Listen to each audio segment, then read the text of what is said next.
And I remember I was doing the promo class and I said, where I come from, they believe in Tupac more than Santa Claus. And I saw two writers just have this like confused look on their face when I said it. And I went, oh yeah, I'm done. I could personally not think of a better quote to describe one Eddie Kingston. The year of 2020 was a year of adversity for everyone around the world, including the world of professional wrestling. This year ranged from frustration of wrestlers not being able to visit other countries, the uncanny valley of having to perform in front of no fans, or whatever the hell a Thunderdome is, and tragedy as we saw the death of one Mr. Brody Lee. May he stay exalted in heaven forever. While yes, the world of 2020 saw some soul-crushing lows, we also saw some amazing highs. The Firefly Funhouse match showed us what cinematic wrestling could be. Drew McIntyre, the Chosen One, was finally crowned WWE Champion. And we saw the introduction of the AEW TNT title. The grandson of a plumber's first run with the TNT title was amazing to say the least, with an open challenge that brought on many independent wrestlers who were A, needing work at the time, and B, were too good not to feature on TV. These wrestlers included people like Ricky Starks, Warhorse, and, of course, the wider world was introduced to the Mad King himself, Eddie Kingston. Since his debut 2 years ago, Eddie Kingston has consistently been one of the most popular professional wrestlers on the AEW roster. But there is a subsection of fans out there that do not feel that Eddie is worth his roses. And why is that? How can a wrestler be loved by so many fans, but get so much backlash online? Well, today, I want to take you on the journey to answering that question. So please join me today as we discuss Eddie Kingston, the modern American dream. Cue the intro. And I had to survive. I had to grind. Also, make sure to stay tuned to the end of the video where I will be announcing the winner of our Eddie Kingston Unrivaled Figure giveaway. I died for that man. I cried for that man. And you disrespect him, I should bury you where you stand. Eddie was born in December 1981 to an Irish father and a Puerto Rican mother. Raised in the hardest part of Yonkers, New York, the young Eddie was always getting into school fights, and actually credits professional wrestling for keeping him out of trouble. In 2002, Eddie Kingston would begin his professional wrestling training under Kevin Knight at Independent Wrestling Federation in Woodland Park, New Jersey. After getting kicked out of that wrestling school, Eddie would later go on to join the second ever class at the Shakara Wrestle Factory. While yes, a veteran of the independent wrestling scene as a whole, Kingston was one of the mainstays of Shakara, performing consistently in the company for almost 15 years. This company is where we saw his first great feud with Claudio Castagnoli, but unfortunately, due to signing with WWE, the feud was cut short, in case you needed some more context behind this clip from Forbidden Door. And since then, Eddie Kingston has been a journeyman in the independent wrestling world. And when I say that, I mean he has basically worked for every single company besides WWE. He battled Kevin Steen in Ring of Honor. He was a part of LAX and Impact/TNA Wrestling. He even went to NWA for a little bit to team with Homicide and reunite Outlaw Inc. Overall, Eddie was able to make a living doing professional wrestling. He wasn't rich, but he was able to do what he loved. And on top of all that, he was even able to buy a house, which is a dream for everyone. But the thing is, when you're a professional wrestler, especially one who is running the independent scene, if you're not wrestling, you're not making money. Professional wrestlers that are a part of large companies like WWE have multiple streams of income with their likeness through the company. Merchandise, toys, t-shirts, commercials, the list goes on and on. Even if you're a jobber and are very rarely used on television, you have what's called a downside. Your downside is the least amount of money that your contract guarantees you. This type of downside really does help, especially if you become injured and cannot perform. But many wrestlers have been able to perform in the independent scene as a full-time job, and Eddie Kingston was one of those wrestlers for a really long time. time prior to signing with AEW. So, as long as Eddie was able to find a company that would pay him to perform in front of fans, he would have a really solid life ahead of him. Mind you, he would never be a rich man, but he would be a fulfilled man who could make a living wage. I mean, unless there's an unforeseen circumstance that would, make us stay in our houses for about a year and a half, maybe shut down the world and ban in-person events. I mean, unless something outrageous like that happened, Eddie would be fine, right? Right? First off, I don't need you chanting my name, you jerk-offs.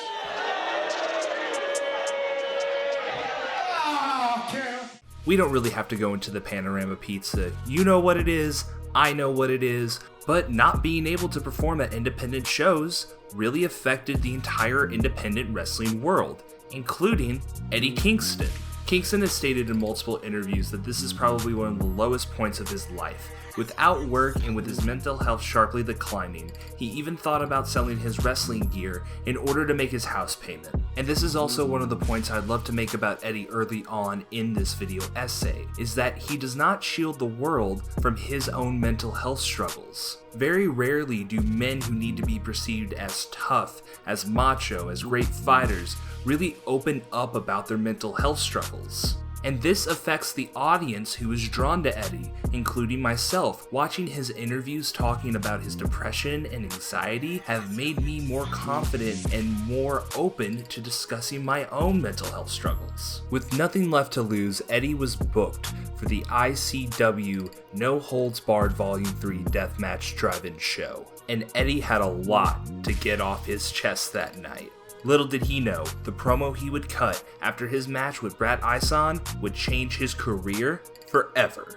After the match, Eddie Kingston went after anyone and everyone in the professional wrestling business. He called out Zack Sabre Jr. for being overly protected in New Japan. He called out Nick Aldis to challenge him for the NWA 10 pounds of gold. And he had the harshest words for the American Nightmare, Cody Rhodes. He slammed Cody for his level of competition for the TNT title, stating that he has only fought children for the belt, but he wouldn't fight Eddie because Eddie is a grown man. Going more in on the grandson of a plumber, Kingston stated that Cody was a pompous, privileged pretty boy, and that the Young Bucks liked him better.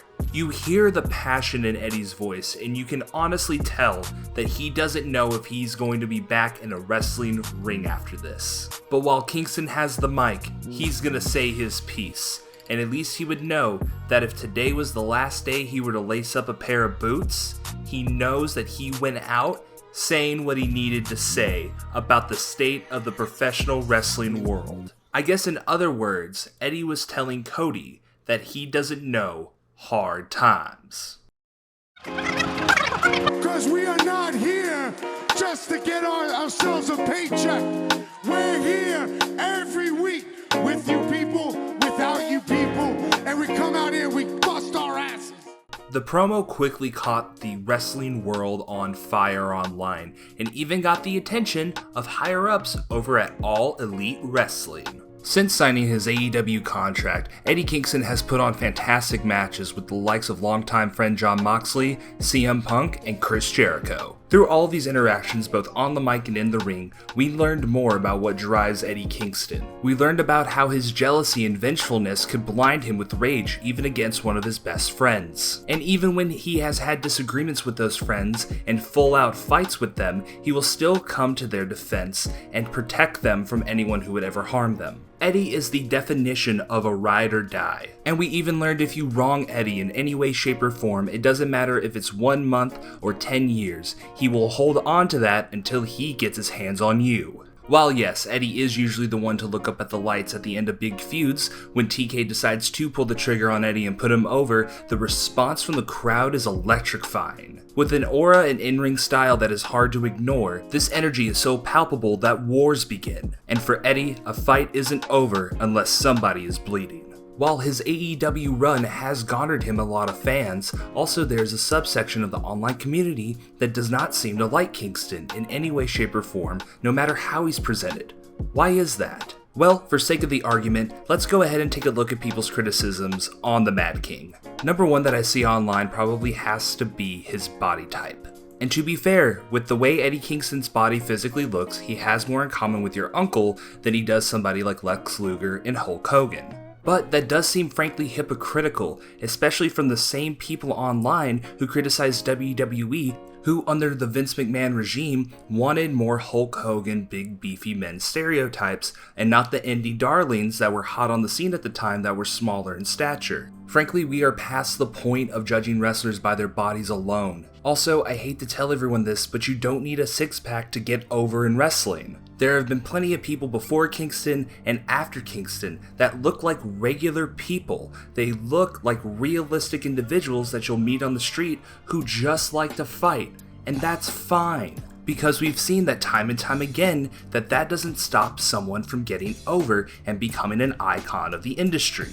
Next is his in-ring style. There are multiple comments online of people saying that Eddie doesn't know how to wrestle and that he can't go in the ring. And again, personally, I have to disagree with this. Personally, I think it's the big move era that we're in. You're not going to see Eddie Kingston pull out a Canadian Destroyer or a Tope Suicida, but his brawling style fits with who he is as a person and as somebody who shows up to wrestle every night. Eddie, whether he's a face or a heel, doesn't care about popping the crowd. He cares about beating his opponent. The spinning back fist as his finisher does highlight this. Eddie wants to beat you with his hands. He wants to know that he drew the last blow in the fight to pin you and to win. His match with Takeshita on AEW Rampage highlights that he can move in the ring and he can go with people who are younger than him. And I would argue that the same people who criticize Eddie Kingston also thinks Takeshita is a great in-ring performer. But you go back and watch that match and it's a great story being told between the both of them, and it's physically amazing. He's even criticized for his promo style, which again is more realistic and less in the niche of professional wrestling. When you hear Eddie Kingston talk, you believe that he wants to fight someone. You believe that he wants to choke them out. You believe that he wants to really fight them and really make sure that they know who he is. Whatever emotion Eddie has is rooted in kayfabe and his reality. And while I personally love the opening quote in this video essay, I feel like this promo from the Brody Lee tribute show encapsulates who Eddie Kingston is. We're to be stronger than anything. Tonight showed it. How strong we are. We fought through tears, we fought through everything. We put on probably the greatest tribute show I've ever seen in my life. And we're gonna carry it. Let's carry it, and let's do it. Wrestling is a fickle thing, and you can like what you like. Personally, I think Eddie Kingston gets a lot of this backlash because he is realistically himself. He always portrays himself as being earnest and honest and real, and there's no character to that. There's just Eddie Kingston. And sure, some people may not be into a more realistic character in the world of professional wrestling when character could help you escape from whatever. There might be some people who don't like to be reminded of mental health struggles and the things going on in their everyday life. But some people do want to be entertained by that. And to see that no matter those adversities, you can overcome them and you can win. The average American's life has changed. Mental health is at the forefront of our public consciousness. Through our phones, we're able to see the horrors and the joys of everything in the world.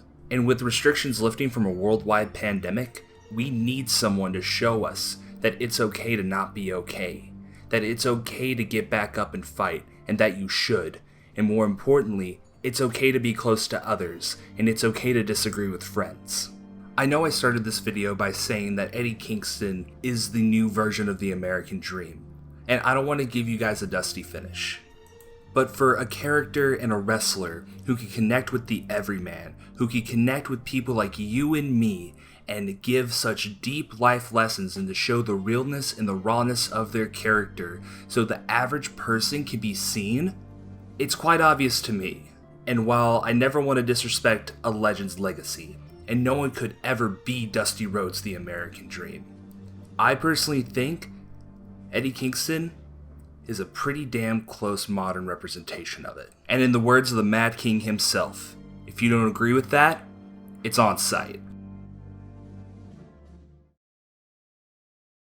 Thank you guys so much for watching Extreme League Wrestling. Let me know in the comments what your favorite Eddie Kingston moment or match is. Make sure to like, subscribe, and hit that notification bell so you never miss a video. And as promised, I am here to announce the winner of the Eddie Kingston figure giveaway. And the winner is... Why Did I Do This 08? Congratulations, you are the winner of our Eddie Kingston figure giveaway. Please make sure to check your email for us to get that over to you. Thank you guys so much for watching Extreme League Wrestling, and we'll catch you on the next one.